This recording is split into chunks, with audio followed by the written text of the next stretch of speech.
Hai, kami dari kelompok 2 akan memaparkan video pembelajaran mengenai penerapan landasan psikologi terhadap minat belajar siswa sekolah dasar. Dan anggota dari kelompok 2 adalah saya, Arbiati Artika, dan teman saya, Lutfia Aini dan Nur Fadila. Berikut video pemaparannya. Landasan psikologi pendidikan. Yang pertama, pengertian landasan psikologi pendidikan. Psikologi berasal dari kata Yunani, yaitu psiko yang artinya roh, jiwa atau daya hidup, dan logos diartikan ilmu.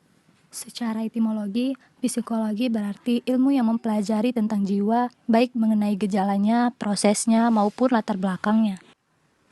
Jadi, dapat disimpulkan psikologi adalah ilmu yang konkret atau ilmu yang mempelajari tingkah laku organisme dalam hubungan dengan lingkungan. Lalu yang kedua, tujuan mempelajari psikologi perkembangan bagi pendidik atau guru.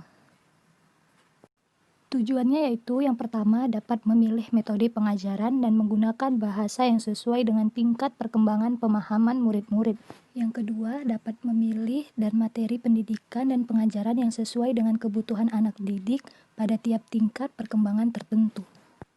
Yang ketiga dapat memahami bentuk-bentuk gejala psikologis individu siswa secara umum dalam bentuk sikap dan tingkah laku selama mengikuti proses pembelajaran. Yang keempat, dapat memahami bagaimana seharusnya pelaksanaan proses belajar dalam pembelajaran agar tercapai tujuan-tujuan pembelajaran yang efektif.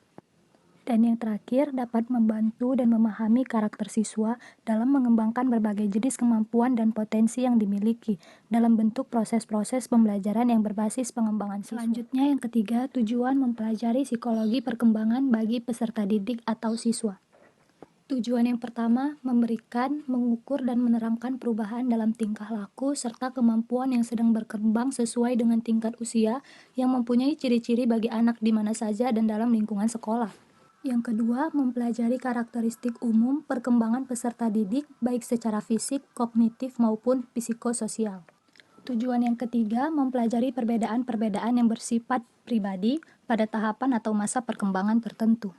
Dan yang terakhir, mempelajari penyimpangan tingkah laku yang dialami seseorang seperti kenakalan-kenakalan, kelainan-kelainan dalam fungsionalitas inteleknya, dan lain-lain. Jadi, landasan psikologis pendidikan juga berkaitan dengan minat belajar siswa. Baik, saya Arbiati Artika akan melanjutkan pembahasan ini. Minat dan kebutuhan individu juga berbeda satu sama lainnya. Kesukaan individu untuk belajar akan suatu hal menjadi kunci di dalam program pendidikan. Ini adalah penerapan landasan psikologi dalam pendidikan yang bisa dicermati lebih dalam lagi, khususnya untuk melihat minat peserta didik.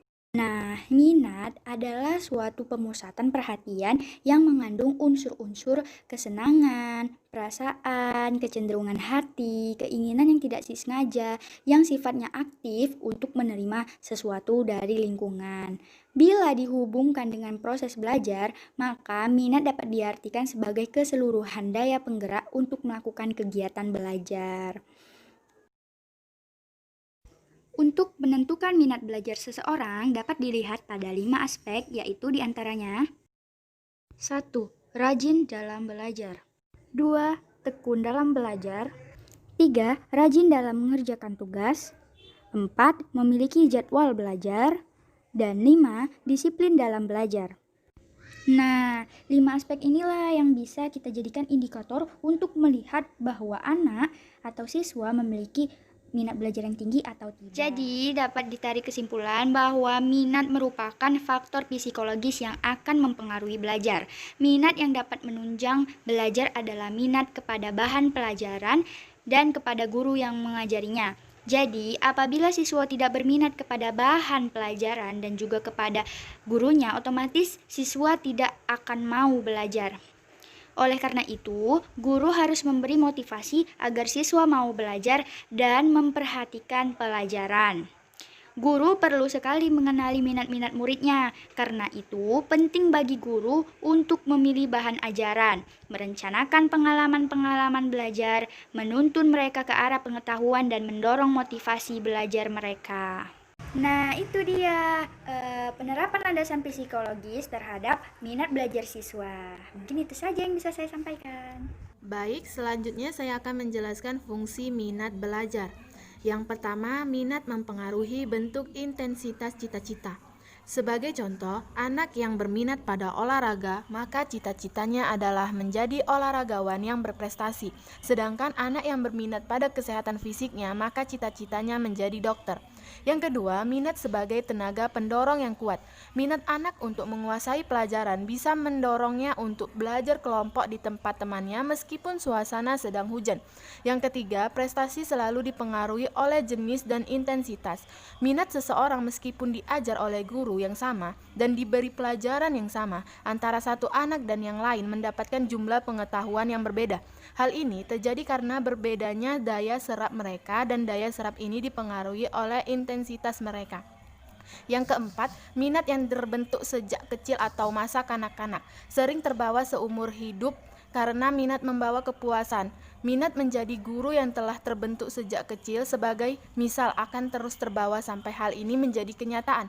Apabila ini terwujud, maka semua suka duka menjadi guru tidak akan dirasa karena semua tugas dikerjakan dengan penuh sukarela. Dan apabila minat ini tidak terwujud, maka bisa menjadi obsesi yang akan dibawa sampai mati.